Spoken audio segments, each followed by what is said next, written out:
Teman sekalian memasuki materi yang terakhir nih. Jadi tentang personal branding yang akan disampaikan oleh Kak Berdit Zanzabella. Mungkin bisa untuk Kak Berdit Zanzabella maju ke depan. Oke.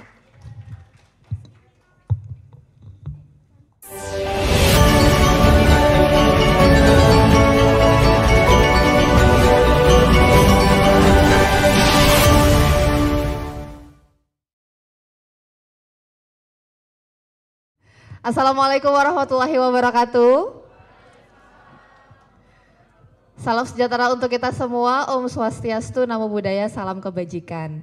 Terima kasih sekali lagi untuk Mbak Nurul sudah memberikan kesempatan ya, kita ketemu setahun kemarin dan ketemu lagi.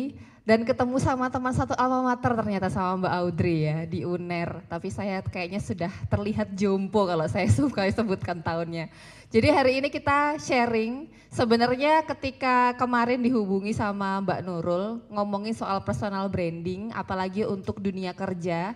Tapi ternyata selama sepanjang tahun dari 2015 sampai 2025 saya ngajar, ternyata wisudawan itu ketika lulus ya mungkin bekerja tapi ada bekerja yang di sektor akademis, ada yang di non akademis. Ada juga yang setelah lulus mempersiapkan untuk beasiswa. Nah jadi nanti personal brandingnya boleh teman-teman terapkan untuk yang mau apply pekerjaan di suatu company, boleh juga kalau misalkan nanti pengen merencanakan studi lanjut. Karena kalau teman-teman apply misalkan contoh beasiswa gitu ya di luar negeri ya. Di luar negeri itu ada istilahnya monthly stipend yang itu sebenarnya kayak konteksnya seperti bekerja. Jadi teman-teman juga studi, teman-teman juga nanti ikut mendampingi salah satu supervisor atau dosen di sana dan digaji bulanan. Jadi konteksnya seperti bekerja tapi sambil studi begitu ya. Boleh dibantu untuk PowerPoint-nya? Semoga nanti menyenangkan ya sharingnya ya. Saya sharing sebatas pengalaman dan juga nanti mungkin ada teman-teman yang ingin melengkapi pengalaman juga boleh kita saling berbagi. Boleh di next lagi? Boleh di next lagi? Next lagi, oh ya saya belum memperkenalkan diri ya. Jadi saya Bella, tadi sudah diperkenalkan sedikit oleh MC. Saya sebagai news anchor di salah satu LPP di Jakarta dan juga seorang dosen praktisi khususnya di bidang ilmu komunikasi dan lain-lain. Kalau mau menyambung silaturahmi bisa follow di akun Instagramnya atau di platform pengembangan diri yaitu @maestria.id. Biasanya di situ kita sharing soal personal branding, soal tadi salah satunya juga bikin CV, public speaking dan lain-lain. Boleh di next lagi? Nah sebelumnya, next lagi boleh? Kalau bicara personal branding kan kayaknya sudah sering dengar ya, tapi sebenarnya sudah paham belum ya? Ada yang mau sharing? Personal branding itu apa sih? Ini kelas personal branding bukan ilmu kebatinan. Saya nggak bisa baca pikiran soalnya ya. Karena saya kuliahnya terakhir ilmu komunikasi bukan ilmu kebatinan, jadi saya nggak bisa baca pikiran. Ada yang mau sharing personal branding itu sebenarnya apa sih? Boleh, Mas? Boleh dibantu mikrofonnya, teman-teman? Yang Masnya yang pakai baju hitam. Nah, oke.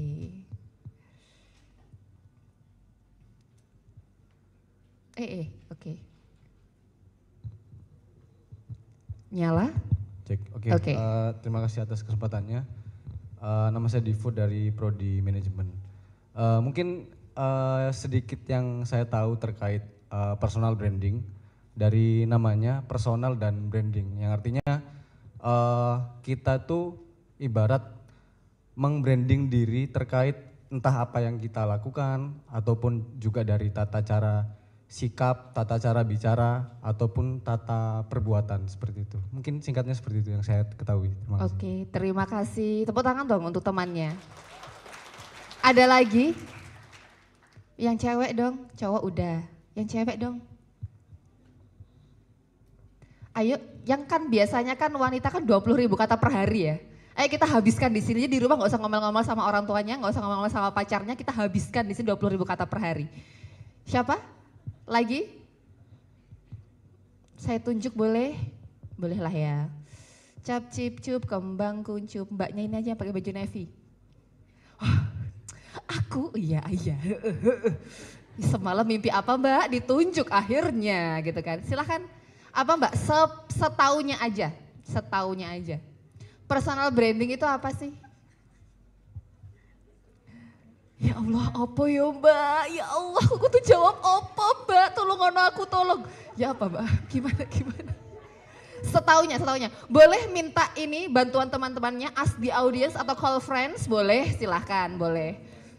Tanya teman kiri kanan boleh. Silahkan konferensi, kursi kotak boleh. Bukan meja bundar ya. Personal branding itu kayak mempromosikan diri kita gitu, kayak lebih baik, kayak tentang branding kita. Jadi dicubitin Mbak, sakit temennya, kasihan. Sabar ya Mbak ya. Jangan dicubitin Mbak, temennya kasihan itu. Ntar pingsan ntar. Oke, cara promosi diri tentang keterampilannya atau prestasinya dan lain-lain gitu ya. Minta maaf dulu Mbak, saling maaf-maafan sebelum lebaran, sebelum Ramadan. Oke, terima kasih Mbak. Siapa namanya? Afifa. Oke, terima kasih Mbak Afifa. Boleh tepuk tangan tuh Mbak Afifa.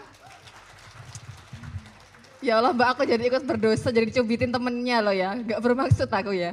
Memang kalau orang grogi tuh efeknya macam-macam ya. Yang ngeblank, tangannya apa gak bisa diem kayak giring niji gitu ya. Biarlah gitu ya. Tapi ada juga yang tangannya, kakinya gak bisa diem kayak senam SKJ. Ya hari ini saya mau ngomong gitu. Tapi ada juga nyubitin temennya. Wah yang macam-macam ya. Gak apa-apa, aman. Aman ya, aman? Oke, lanjut dulu. Nah, kalau cari sesuai menurut ahli, sesuai riset, silahkan googling atau tanya ChatGPT banyak. Tapi intinya adalah dari persepsi orang, apa yang benar-benar ada dalam diri kalian, keterampilan yang memang dimiliki itu semuanya beririsan. Intinya begitu ya teman-teman. Jadi kalau misalkan di luar sana teman-teman dengar Allah personal branding itu palsu. Allah pencitraan doang, settingan dan apa. Berarti jangan-jangan personal brandingnya ini yang kurang pas. Jadi yang salah bukan personal brandingnya, oknumnya yang melakukan personal brandingnya. Atau jangan-jangan yang di personal branding kan sebenarnya tuh nggak tahu apa-apa, tapi timnya yang over. Nah, jadi bukan personal brandingnya ya teman-teman ya. Jadi semoga tidak salah paham dan tidak disamakan Allah pencitraan dalam tanda kutip yang negatif. Kita next lagi dulu. Nah, personal branding itu sudah bawaan lahir, sengaja dibentuk atau tidak sengaja dibentuk?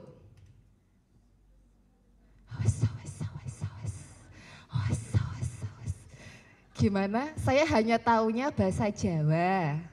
Jawanya ngoko andap ya, jangan Jawa Kawi. Saya nggak bisa kalau Jawa Kawi yang kayak dalang-dalang itu.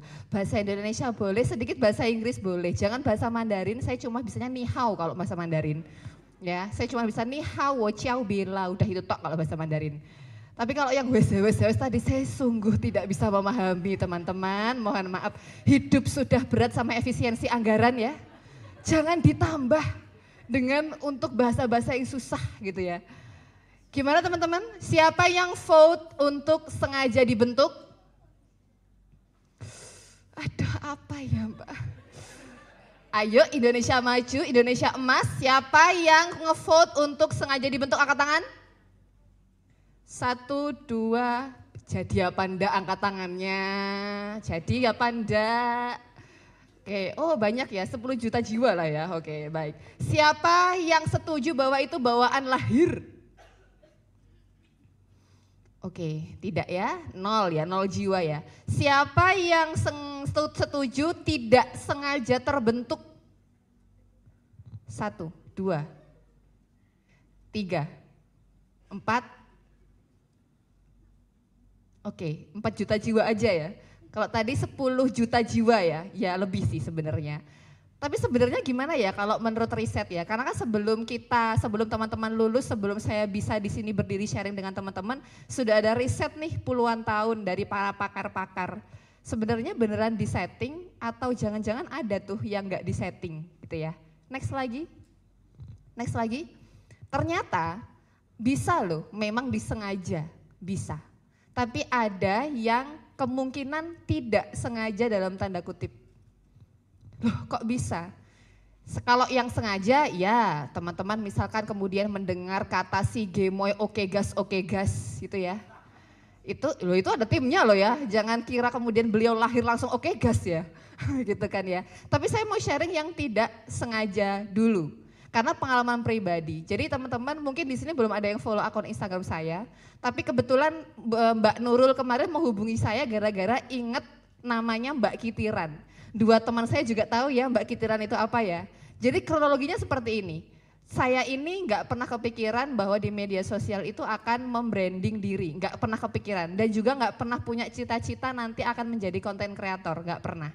Tetapi memang pada waktu kuliah sampai lulus bahkan sampai sekarang kebetulan kegiatannya mobile.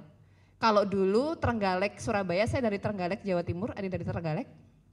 Enggak ada, oh ya sudah. Cerdas, jangan dari Trenggalek ya, susah kalau dari orang Trenggalek pokoknya. Nah, saya dari Trenggalek, kemudian Surabaya, Wirawiri, dan ada beberapa kota lah di Jawa Timur waktu itu. Nah, karena sekarang pindah di Jakarta, akhirnya nambah rutenya. Sebenarnya nggak ada yang nawaitu personal branding lillahi ta'ala, itu sebenarnya nggak ada. Cuman ya namanya sekarang kan era semua serba di potret ya. Nafas dikit foto gitu kan ya, sendawa dikit video gitu kan ya, apa ya, galau sedikit curhat gitu kan ya biasanya ya. Ya itu yang saya lakukan juga biasa lah kan sebelum dewasa menuju labil dulu ya. Ya, remaja labil dewasa gitu kan ya. Nah di proses labil itu ya udahlah saya seneng aja bikin konten, sharing-sharing. Ternyata teman-teman saya itu kayak gemes. Kamu itu sahur di mana, buka puasa di mana, nanti sahur lagi terawih di mana. Kamu tuh sebenarnya kitiran kemana aja gitu kan ya. Awalnya dari teman saya itu. Nah lama kelamaan ya mungkin karena terlalu konsisten ya ngontennya. Nggak sengaja dan saya juga nggak tahu sejak kapan, kalau saya ditanyain itu sejak kapan. Saya sudah tidak ingat, ternyata nama itu disepakati oleh beberapa teman-teman saya. Nama kitiran itu. Padahal kitiran itu kan kincir ya, kalau ada yang bukan orang Jawa, kitiran itu artinya adalah kincir. Kincir bisa kincir air, bisa kincir angin, yang kincir itu berputar. Nah untuk merepresentasikan muter-muternya itu makanya dipanggil Mbak Kitiran dan itu konsisten sampai 2025. Jadi bisa loh ternyata personal branding itu tidak disengaja. Ya karena tadi ya alami aja terjadi. Jadi kalau teman-teman misalkan nih tiba-tiba dilabeli sama teman-teman, itu loh yang pelit jawaban, itu loh yang bolosan, itu loh yang anak emas para dosen. Itu secara tidak sadar teman-teman sedang dipersepsikan oleh orang lain. Kalau teman-teman ternyata memang misal nih contoh disebut bolosan misal. Tapi ternyata nggak sesuai sama yang kalian, aku nggak bolos. Kebetulan pas itu memang beruntun nggak masuk karena satu lembur kerja. Satu sakit. Tapi orang lain yang tidak tabayun, yang tidak konfirmasi ngecapnya adalah bolosan. Kalau itu tidak benar, maka tidak akan konsisten personal branding itu. Cuman hanya akan ada di dia. Kalau misal dia keluar-keluar nih ke orang lain, kamu kenal nggak sama si Bella? Bella itu loh bolos terus. Aku satu kelompok sama dia, jadi aku tahu dia tuh nggak pernah masuk. Kebetulan yang diajak ngomong adalah rekan kerja si Bella. Loh kok bolosan? Dia itu loh rajin banget di kantor. Dia akan stop di situ personal brandingnya. Karena sekali lagi ada fenomena bahwa personal branding itu tidak selalu disengaja atau memang disetting untuk dibentuk. Ada yang tidak sengaja juga. Jadi makanya awas kalau misalkan, makanya artis kenapa kok kalau umpama ada gosip yang meresahkan, mereka sebenarnya apa ya, paniknya atau takutnya bukan karena akhirnya dia bagaimana-bagaimana. Karena kan kalau artis kan terkait sama reputasi dan citra ya. Belum lagi kalau misalkan dia jadi BA-nya suatu produk. Kalau cuman stop di kalangan tertentu ya kayaknya dia akan nyuekin. Tapi sudah viral se-Indonesia Raya dan itu negatif, makanya mereka pasti akan preskon. Begitu ya. Jadi agak dipahami di awal yang tadi sepakat bahwa itu dibentuk, ternyata ada loh yang tidak sengaja untuk terbentuk. Kita next lagi. Nah, terus kemudian gimana Mbak? Personal branding itu sebenarnya implementasinya tuh kayak gimana sih? Apakah harus foto pakai piagam atau piala atau medali bahwa saya berprestasi, kemudian akhirnya orang-orang mempersonal brandingkan bahwa oh saya pintar. Apakah seperti itu gitu ya? Yang jelas orang ketika belum kenal teman-teman, termasuk di dunia kerja pun, di dunia profesional, baru pertama kali ketemu nggak mungkin bisa langsung baca pikiran. Itu yang pertama. Nggak bisa ilmu batinan. Itu sudah pasti, makanya saya tulis di sini gede. Nah, cara satu-satunya adalah yang jelas dikomunikasikan. Perkara bentuknya komunikasi mau seperti apa, tulisan, lisan, verbal, non-verbal, nah itu nanti kita akan bahas sedikit-sedikit, semoga waktunya cukup. Gitu ya. Next lagi, kalau teman-teman melihat ini ya andai-andai lah, anggaplah kita sok-sokan baru pertama kali bertemu gitu ya. Kira-kira menurut teman-teman, wah relax dulu ya, ya sudahlah. Back dulu aja. Biar enggak bocor gitu loh questionnya. Nah misalkan nih teman-teman, pertama kali ketemu sama ibu ini, kira-kira habis ngapain, dia sedang apa atau dia mau ngapain? Kira-kira. Mau bersih-bersih rumah, oke. Gimana Mbak? Acak-acakan, oke, acak-acakan mau bersih-bersih rumah. Ada lagi? Habis selesai kerja. Oke, ada lagi? Gimana Mas? Gimana Mas? Mau ke pasar, oke. Ada lagi? Nggak ada yang bilang dia jualan sate? Nggak ada yang bilang dia jualan jamu? Atau dia kerja di Sutindo? Nggak ada? Padahal nggak ada tulisan apa-apa kan? Namanya juga nggak ada, nggak tahu. Tapi kita melihat dari penampilannya dulu. Tapi teman-teman sudah bisa untuk menyebut 1, 2, 3 kata, bahkan profesi mungkin ibu rumah tangga, mau bersih-bersih dan lain-lain. Tapi coba next lagi yang tadi bocor. Nah ini orang yang sama, kira-kira kalau yang sebelah kiri saya ini, karena saya hadap ke sana, ini ngapain atau mau ngapain, mau kemana atau habis ngapain, atau dia kerjanya profesinya sebagai apa? Businesswoman, oke. Yang bersih-bersih udah nggak ada? Yang jualan jamu, gedok-gedok nggak ada? Oh, nggak ada. Apa lagi? Businesswoman terus? Kira-kira apa? Ngelihat doang, kita belum jabat tangan, belum lihat CV-nya, enggak belum. Kita masih lihat dari penampilannya, kira-kira apa lagi? Apa? Gimana? Ya ampun, saya pengen menguasai ilmu kanuragan baca pikiran loh. Serius, pengen aku. Saya 2 ilmu yang enggak bisa saya kuasai itu ilmu membelah diri, ya itu enggak bisa saya. 1000 jurus 1000 bayang juga nggak bisa, ilmu membaca pikiran juga saya nggak bisa itu. Apalagi satu profesi atau kegiatan atau apapun. Tadi sudah muncul businesswoman, terus artis. Oke, udah manggut-manggut, iya artis, oke. Apa? Orang sibuk ya, oke. Yang cuma saya Mbak yang nganggur ya. Jadi sibuk cuma ibu ini, cuma saya nganggur ya. Oke. Tapi cuma dari penampilan, intinya adalah dari penampilan. Teman-teman sudah bisa merepresentasikan dalam tanda kutip, yaitu salah satu juga personal branding. Kalau misalkan hari-hariannya acak-acakan, 1 hari tok dia rapi. Kira-kira yang melekat menurut orang-orang yang acak-acakan atau yang rapi? Nah, berarti personal branding itu juga membutuhkan yang namanya konsistensi, atau kalau bagi yang muslim istiqomah nak. Ya, jadi nggak cuma 1 hari rapi, 10 abad kemudian acak-acakan gitu kan ya. Jadi memang memerlukan personal branding. Makanya kenapa personal branding itu nggak bisa disetting dalam tanda kutip. Nggak bisa yang fake. Tadi ada istilah faking good gitu kan ya. Nah jadi nggak bisa karena memang ya dilihatnya ya sehari-hari. Direpresentasikannya itu sehari-hari gitu ya teman-teman ya. Kita next lagi. Kalau yang ini gimana? Next 1 kali aja ya Mas, jangan cepet-cepet stop. Ini kalau menurut teman-teman dia profesinya apa? Sepakat ya dokter ya. Padahal siapa tahu dia artis lagi acting jadi dokter. Ya, tapi kan sepakat hanya melihat dari penampilan.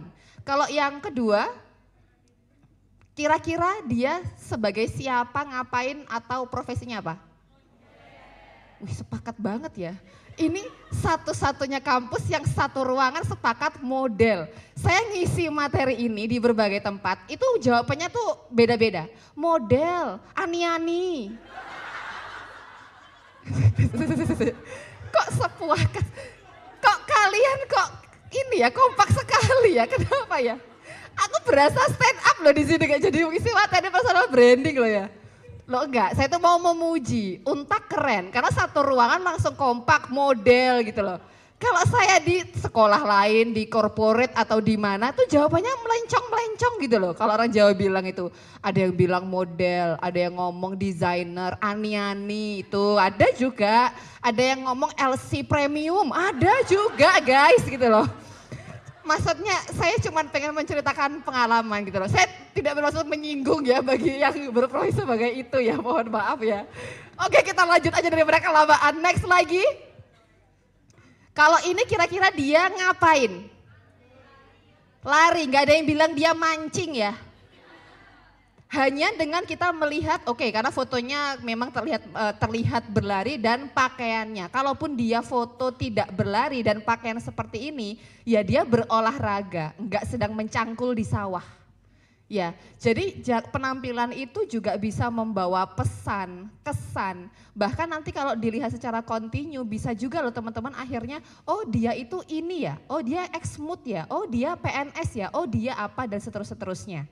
Nah, ini salah satu cara bagaimana membuat personal branding. Jadi nggak melulu harus a day in my life sebagai artis. Nggak harus seperti itu teman-teman, tapi ada banyak cara gitu ya.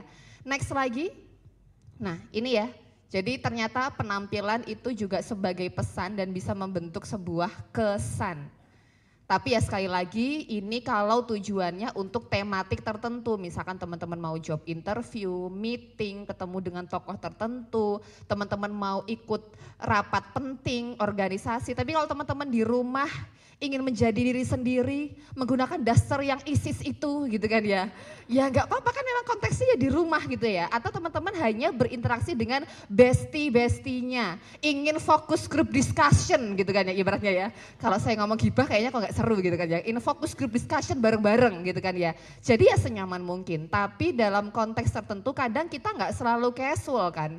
Dalam berinteraksi, kadang kita menemukan acara-acara yang formal, hard formal, kenegaraan dan lain-lain, maka ini baru berlaku. Jadi jangan kemudian nanti teman-teman mau ke warung sebelah langsung pakai heels 10 cm, gitu ya.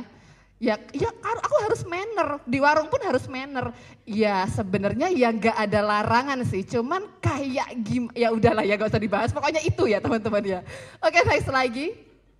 Nah, tapi sekarang ini kita juga hidup di dua dunia. Kok jadi acak-acakan? Oh ya sudahlah nggak apa-apa, tetap terbaca.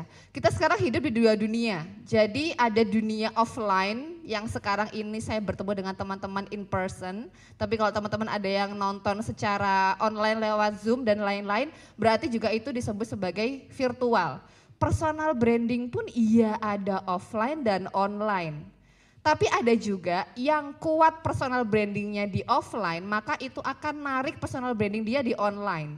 Tapi ada juga yang kita nggak pernah ketemu orangnya di tatap muka sehari-hari, tapi karena kenalnya lewat sosial media, personal branding digital dia, akhirnya kita tahu, oh dia itu profesinya ini, oh dia bisa ini dan seterusnya.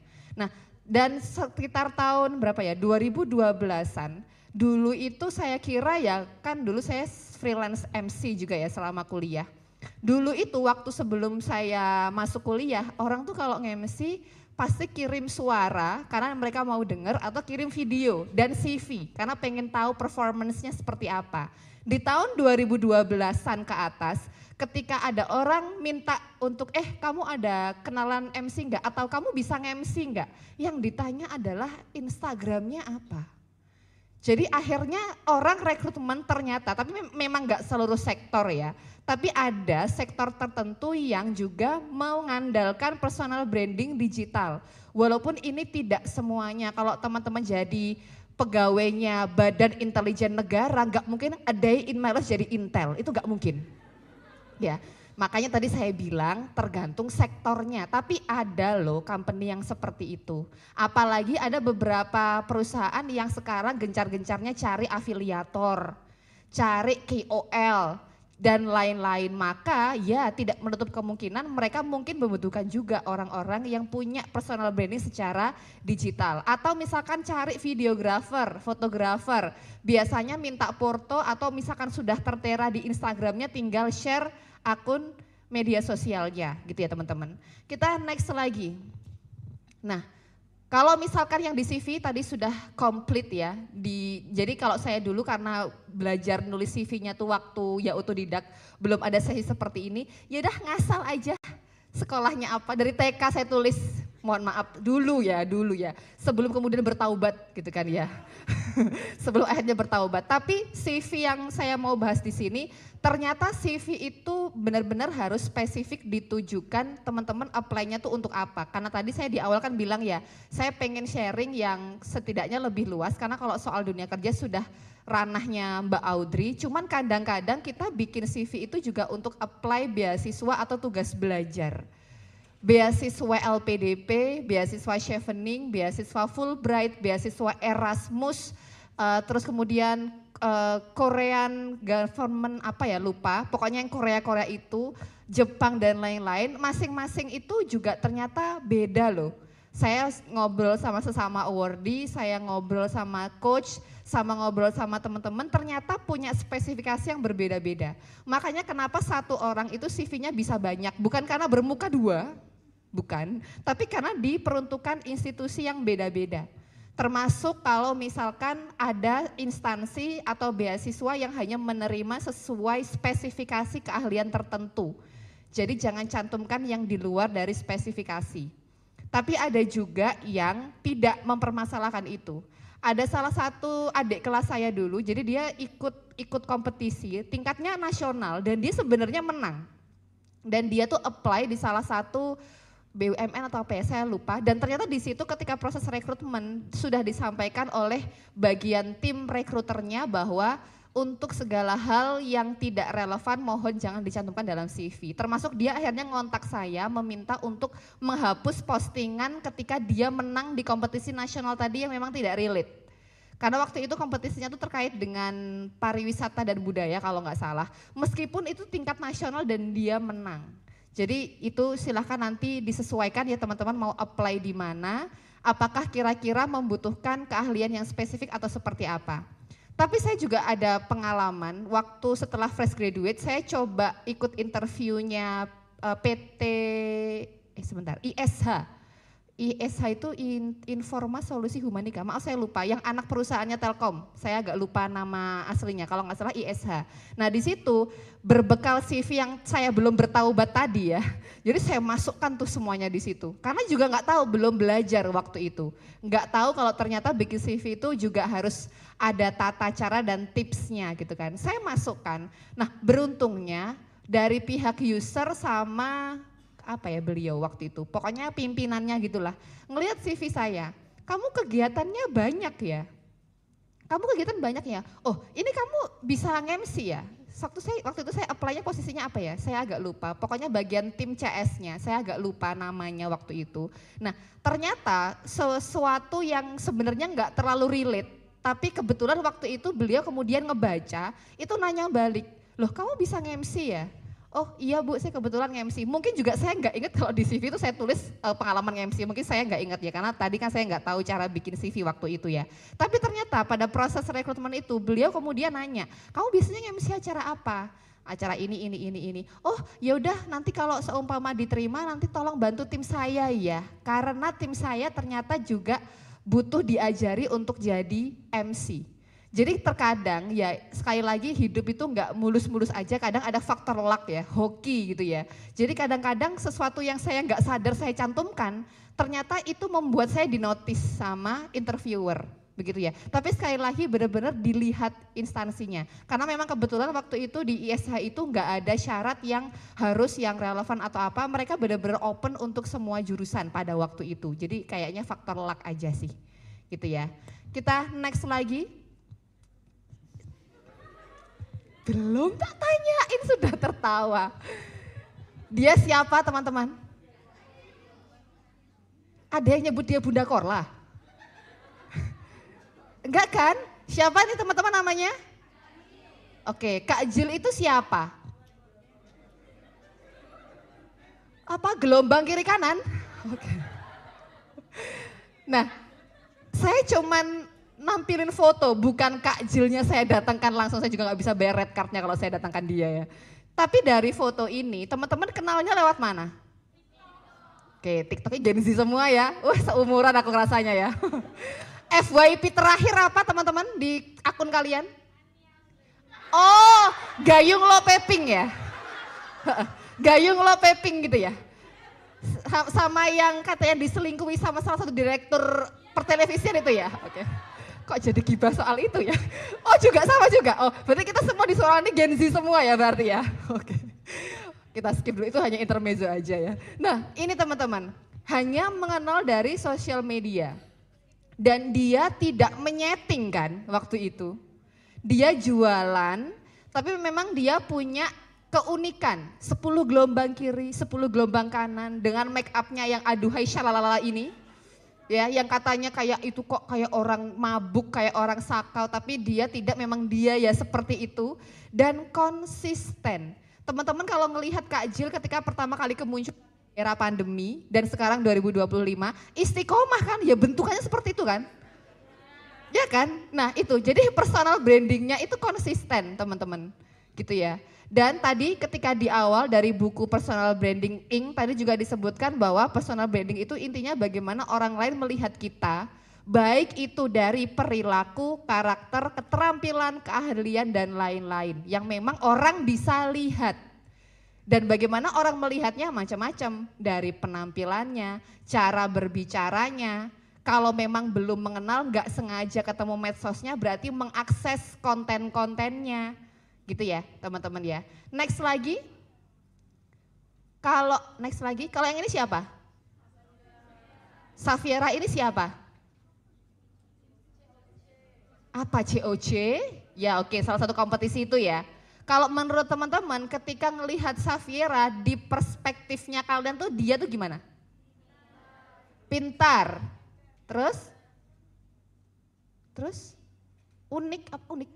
Cantik, oh cantik, oke. Ganteng bingung Mbak. Ya, ganteng bingung Mbak, iya sih, iya tapi ya itulah. Ya saya paham kok Mbak maksudnya. Oke, tapi sekali lagi sudah pernah ketemu offline sama dua orang ini? Dan dua-duanya tidak kemudian menyeting dalam tanda kutip kan. Mereka enggak kampanye seperti para paslon-paslon di era pilkada pemilu yang meng-hire banyak tim dan kemudian balihonya di mana-mana, enggak kan. Tapi ya udah si Safiera ikut COC, udah COC-nya rilis, orang-orang baru oh ada namanya Safiera Putri. Oh dia kuliah di sana, dia prestasinya ini, dia ini dan jadi BA Wardah, Lozi Hijab dan lain-lain gitu ya teman-teman ya. Tapi karena dia tidak menyeting, ketidaksengajaan dibentuk oleh rame-rame netizen yang mengenal dia dan karena konsisten, ya udah sampai sekarang melekat terus tuh. Walaupun COC-nya sudah selesai, tapi pendapat dan penilaian kalian bahwa Safiera ini pintar, ya tetap kan, tetap melekat ya, gitu ya. Next lagi. Nah ini, terus selain soal penampilan, gimana Mbak kalau misalkan saya nih Mbak pengen memulai, kebetulan saya ini seorang videographer. Atau sebenarnya saya sudah punya main job Mbak, tapi saya juga pengen nih punya side job. Nah saya pengen nih Mbak memulai personal branding, gimana Mbak? Kalau penampilan bisa, cuman kan kalau penampilan secara tatap muka kadang kita tidak terlalu bertemu banyak orang, mungkin apalagi yang introvert, yang suka mengurung diri di rumah gitu ya. Yang memang kalau ketemu orang tuh kayak sebentar aku harus menyerap energi universe dulu gitu ibaratnya ya. Ada ya yang seperti itu ya. Kalau extrovert kan just war dor gitu kan ya kalau extrovert ya. Ya ada orang yang seperti itu, makanya aku pengen deh Mbak punya jejak digital yang positif yang itu bisa support karirku nanti. Kalaupun sekarang aku nggak jadi videographer, ya nabung lah Mbak, minimal sekarang aku campaign dulu di sosial media.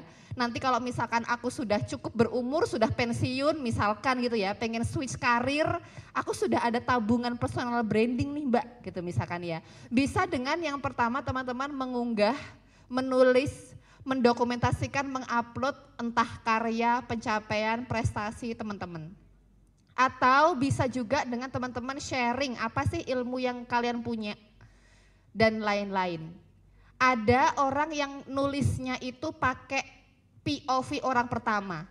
Hari ini saya menang juara 1.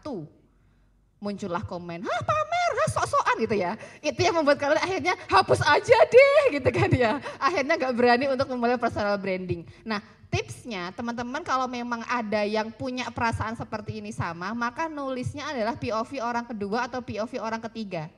Daripada ngomong hari ini saya menang juara 1, teman-teman bisa tulis, kok seneng ya ketemu sama teman-teman seluruh Indonesia di kompetisi ini. Gak usah teman-teman nulis kalau kalian ikut lomba itu, orang-orang udah notice bahwa kalian ikut lomba itu.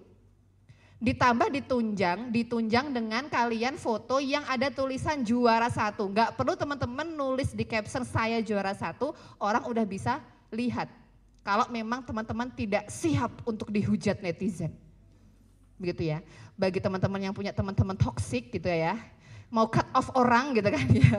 Ya, jadi ya itu kalau misalkan ngerasa bahwa enggak deh Mbak kayaknya aku enggak kuat, nanti aku dikira sok-sokan, dikira flexing, dikira pamer. Personal branding ya pasti pamer dalam tanda kutip, tapi pamernya itu ya untuk hal-hal tadi, keterampilan, keahlian, bukan bawa uang 10 miliar cash segepok, kalian foto dan diupload, bukan itu.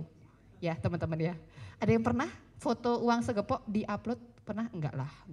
Untuk lulusan Untak enggak mungkin lah. Kita next lagi. Nah, terus gimana Mbak kelanjutannya? Aku udah tahu bahannya. Aku udah tahu kalau harus konsisten, harus dikomunikasikan. Kalau di CV ya tadi ya sesuai dengan tipsnya Mbak Audrey ya. Kemudian tadi yang harus ditulis, keterampilan, pengalaman. Kalau misalkan kemudian aku pengen yang di digital gimana Mbak kelanjutannya? Boleh next lagi? Yang pertama harus tahu dulu teman-teman itu siapa dalam tanda kutip. Ya aku Bella Mbak, emang apa lagi? Iya Bella ini gimana? Yang Mbak Kitiran tadi atau gimana? Karena ternyata teman-teman saya yang saya kenal, dia pekerjaannya misal contoh teller di suatu bank ternama. Tapi ternyata dia ingin kalau di sosial media dia dikenal sebagai orang yang paham skincare. Itu kalian putuskan, silahkan.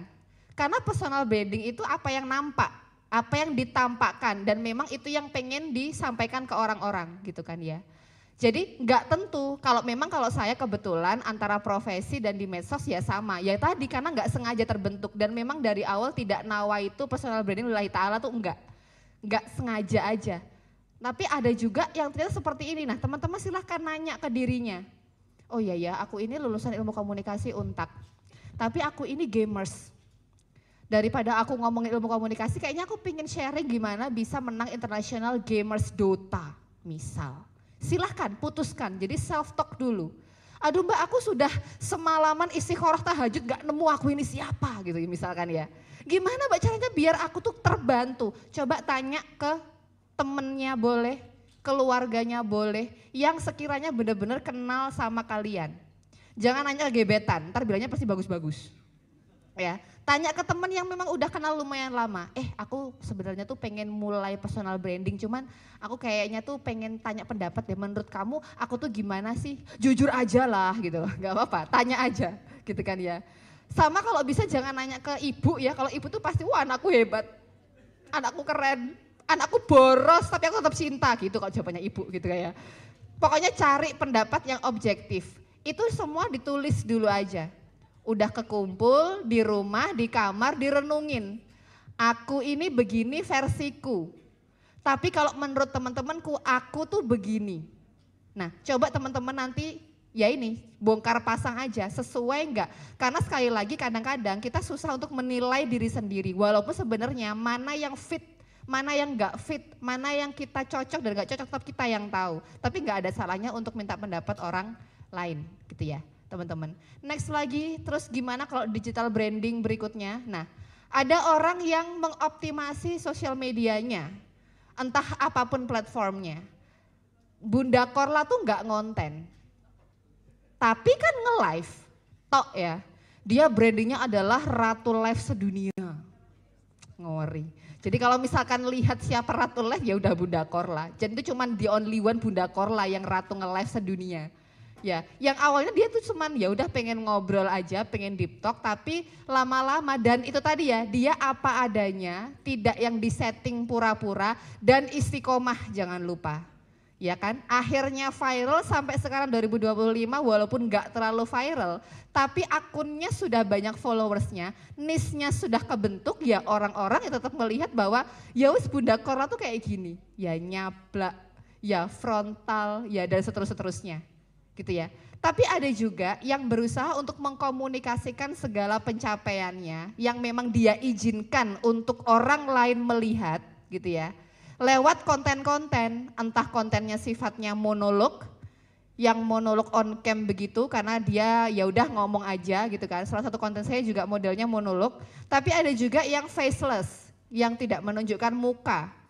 Ala-ala kayak vlog cuman ngisi VO aja atau nggak usah VO-nya real human, bisa pakai dari Google apa namanya sound of text apa ya, kalau di CapCut sound of text ya namanya, saya maaf agak lupa. Nah ada yang seperti itu, tapi ada juga yang dia bekerja sama dengan pemilik akun lain, entah akun perseorangan, kalau sekarang Instagram ada tag kolaborator. Ya, jadi kita nggak capek-capek harus mikirin caption, hari ini saya ngapain, tapi orang lain ngetek kita cuman terima aja, orang kemudian tahu, oh Mbak Kitiran lagi di sini. Ada. Atau liputan media, mungkin teman-teman skripsinya dibuat jadi rilis, kemudian dimuat di media, dan media itu ada Instagramnya, kemudian di tag, ya sama juga. Jadi akhirnya nggak kemudian semua sumber utamanya dari akun kita, tapi bisa juga bantuan dari akun yang lain gitu ya teman-teman ya. Next, kayaknya mau habis. Habis apa enggak? Untuk bertanya terkait digital personal branding tadi, saya notice bahwa kakak ini menjelaskan mengenai digital personal branding yang konsisten. Jadi kontennya itu terus. Nah, tapi saya menemui beberapa konten kreator yang emang kontennya itu kayak ambigu. Jadi sehari gamers, sehari kayak tutorial merasa ya adalah, jadi kayak bercampuran antara konten ini dengan konten lain begitu. Terus yang ingin saya tanyakan, menurut kakak nih konten yang lebih cepat dikenal orang atau FYP lah, itu konten yang seperti apa? Apakah yang konsisten atau yang seperti yang saya jelaskan tadi Kak? Terima kasih, mungkin itu saja. Oke, tepuk tangan dong untuk temannya. Mohon izin Mbak Nurul, kelasnya saya rubah jadi kelas konten ya. Karena pertanyaannya konten, bahas FYP gitu kan ya. Nah boleh duduk Mas, silahkan duduk. Karena jawaban saya sampai besok subuh, insya Allah panjang. Ya, enggak bercanda. Nah teman-teman, ini memang saya ngebahasnya memang natural personal branding, jadi tidak melihat algoritma, tidak melihat jam upload, tidak melihat viral enggak viral, tidak melihat hook. Enggak, jadi benar-benar ini ya udah teman-teman pokoknya pengen ngonten aja. Kalau pengen ngonten aja, mau teman-teman kayak campur aduk gado-gadonya untuk kontennya, hari ini gamers, besok tutorial masak, besok tips parenting, terserah. Karena memang ya udah kalian pengen sharing aja. Karena kebetulan konten saya pun sebenarnya tuh nggak nis-nis amat kok. Saya salah satu orang yang menentang nis dalam tanda kutip. Bukan menentang sih, lebih kepada manusia itu sangat fleksibel. Manusia itu bisa punya ragam kegiatan, ragam keahlian, banyak hobi. Jadi saya agak kurang seneng kalau ya kamu kalau ngonten harus ini. Sebenarnya tergantung tujuan. Kalau memang ya udah pokoknya ingin sharing pengalaman tanpa mikirin niche algoritma, nggak apa-apa kok. Mau gado-gado nggak apa-apa. Atau akunnya benar-benar sudah strong kayak akunnya Raffi Ahmad, Nagita Slavina, Najwa Shihab, gado-gado pun tetap FYP. Karena apa? Interaksi sehat itu 1-10% dari total jumlah followers. Dan mereka followersnya sudah berapa juta. 10%-nya pun ya sudah berapa ratus ribu. Ya kalau kita followersnya masih 100 orang, 10%-nya berapa dong ya. Jangan-jangan gak ada yang nonton malah sepertinya ya. Nah jadi itu POV-nya itu dulu. Tapi kalau misalkan teman-teman di sini berniat bahwa konten ini memang jadi salah satu pekerjaan settle saya yang harus orientasinya adalah profit. Berarti memang pengen kerja lewat konten. Nah berarti harus ngikutin bagaimana algoritma berjalan. Kalau masih di bawah 10.000, ada juga yang bilang di bawah 50.000 followers, maka niche itu penting. Misalkan ngomongin games terus. Oke, kadang ya bosan Mbak, masa ngonten games terus. Kemarin saya salaman sama Pak Prabowo, masa nggak tak upload. Oke lah, dari 100 konten yang di luar niche 1, oke. Itu kalau akunnya belum strong, belum kuat niche-nya ya teman-teman ya. Karena nawaitunya tadi, memang nawaitu pengen cari cuan lewat konten lillahi ta'ala. Oke, silahkan. Tapi kalau enggak, yang tadi seperti saya sampaikan, enggak apa-apa. Kalau teman-teman ngelihat Instagram saya, itu juga enggak semuanya bahas soal ilmu komunikasi kok. Kadang ya bahas konten, kadang yang bahas soal permasalahan negara, kadang bahas organisasi, kadang nyeritain adik kelas saya yang salah jurusan. Sebenarnya random, karena memang bagi saya pengen sharing yang mungkin bisa bermanfaat untuk orang lain. Nah, perkara FYP itu sudah menurut saya konteks yang berbeda. Di situ ada faktor luck juga. Ya kita bisa sih nawaitu bikin konten viral lillahi ta'ala, bisa. Kita niat gitu bisa. Tipsnya apa, strateginya apa? Bisa, salah satunya adalah optimasi SEO, bisa juga skripnya itu dibuat dengan hook system. Ya, kalau zaman dulu endorses itu misalkan bikin konten, Assalamualaikum teman-teman, hari ini saya punya produk baru gitu ya. Tapi kalau sekarang produk ini bikin kamu putih dalam 1 hari, nah gitu. Kamu bisa kaya pakai ini, gitu. Itu hook. Itu hook. Walaupun sebenarnya nanti ya juga nggak nyambung-nyambung banget, tapi itu hook. Hook sama clickbait beda ya. Kalau clickbait itu kecenderungannya judul sama isi nggak sama. Tapi kalau hook itu dia tuh intinya ada efek mengejutkan dan orang itu akhirnya stop scrolling. Ya. Hook itu jangkar, ibaratnya kayak kapal, dia berlayar, kemudian dia mengeluarkan jangkar, akhirnya kecepatannya melambat atau menepi. Nah itu esensi dari hook. Bisa tuh nawaitu seperti itu, tetapi kita tetap nggak bisa maksa algoritma untuk kemudian meng-FYP-kan, karena juga tergantung isi konten. Kalau di TikTok akan dilempar ke 300 akun dulu, kalau 300 akun ini menyukai, banyak yang suka, save, share, like, komen, dan lain-lain, maka baru akan diterbangkan ke lebih banyak akun lagi. Tapi kalau 300 akun ini sudah nggak terlalu diminati, ya udah makanya kenapa kok viewersnya stuck di 200-an. Gitu ya teman-teman ya. Itu TikTok. Instagram beda lagi. Instagram itu sekarang kayak mirip kayak LinkedIn. Ya. Jadi kayak propernya gambar, tata bahasa itu kayak lebih agak ditata gitu ya. Tapi kalau di TikTok semakin pokoknya kamu mau pakai akun VGA pun gitu ya. Burek-burek pun gitu ya. Bahkan kalau misalkan di sini jaraknya 100 km kalian zoom gitu karena memang itu misalkan kamu sedang membuntuti perselingkuhan gitu misalkan ya. Dan itu diminati oleh warga negara Indonesia gitu kan ya. FYP tanpa harus nge-hire profesional videographer. Karena memang kalau di TikTok itu lebih diverse ya. Gen Z nggak terlalu mementingkan ini harus sinematik atau tidak, tapi substansi isi kontennya.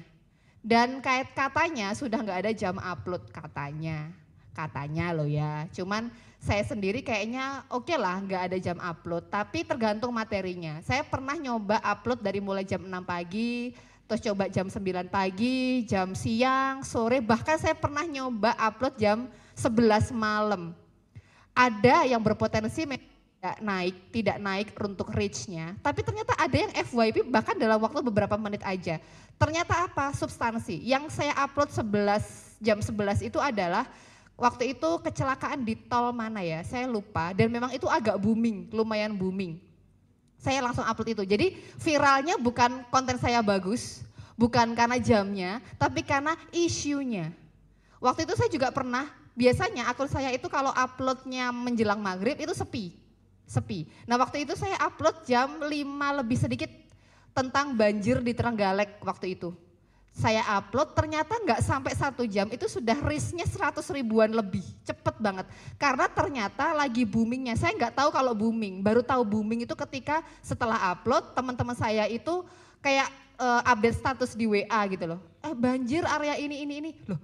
Maksudnya lagi booming karena memang daerah itu setiap tahun sudah langganan banjir. Jadi menurut saya sudah bukan hal yang aneh. Tapi ternyata pada saat itu lumayan parah dan menjadi hot issues juga akhirnya FYP gitu. Ada juga konten saya yang sebenarnya ya nggak hot issue banget.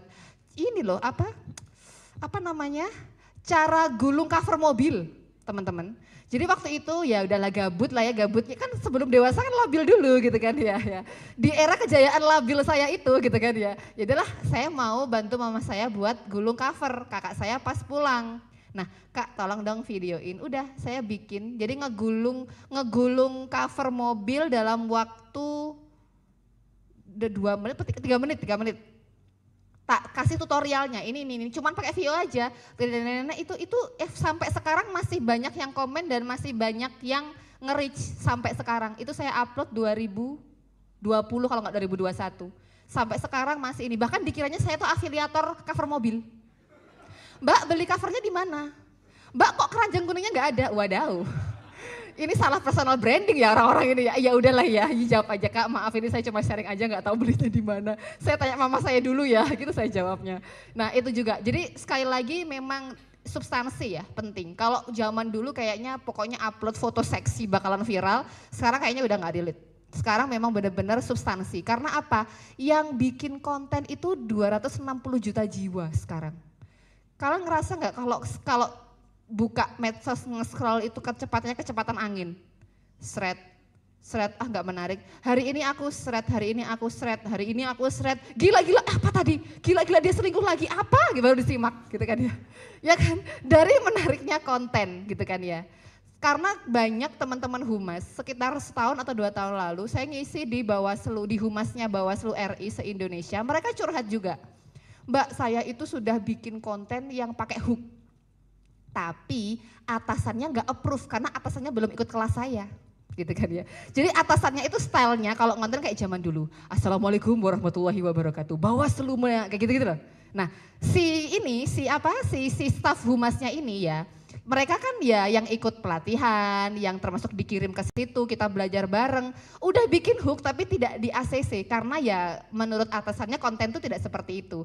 Nah itu satu-satunya solusi adalah tolong telepon atasannya untuk datang ke sini kita ngobrol bareng. Akhirnya ya begitu. Lalu gimana gitu kan ya. Ya itu ya teman-teman nanti kalau misalkan lulus dan kemudian ditempatkan di suatu institusi yang berkaitan dengan konten juga akhirnya punya perspektif, oh ternyata seperti ini. Bisa ngasih tahu temennya yang belum tahu atau brainstorming sama atasannya yang juga belum tahu, gitu ya teman-teman ya. Satu pertanyaan kok sampai subuh ya jawabnya ya. Satu lagi aja ya biar nggak kepanjangan ya. Satu lagi, terima kasih mas pertanyaannya, keren. Satu lagi terakhir atau sudah? Sudah ngantuk ya, sudah capek ya Mbak Bir lagi ngomongin wah keheram gitu kan ya. Oke sudah cukup ya? Oke sudah selesai? Itu angkat tangan apa enggak? Apa garuk-garuk Mbak? Oh garuk-garuk, oh ya udah. Baik, terima kasih sekali lagi untuk kesempatannya teman-teman, semoga bermanfaat. Boleh sambung silaturahmi, follow Instagram saya tadi @zanza_, hilang ya ini Mas ya. Dendam sama aku ini kayaknya operatornya. Langsung dihilangi gitu kan ya. @zanza_bella, terima kasih sudah menyimak dan juga ikut berdiskusi. Sukses selalu, mau berwirausaha, kerja di corporate atau mau studi lagi, saya doakan semoga semuanya sukses, lancar, berkah selalu dan terima kasih. Wassalamualaikum warahmatullahi wabarakatuh. Waalaikumsalam warahmatullahi wabarakatuh.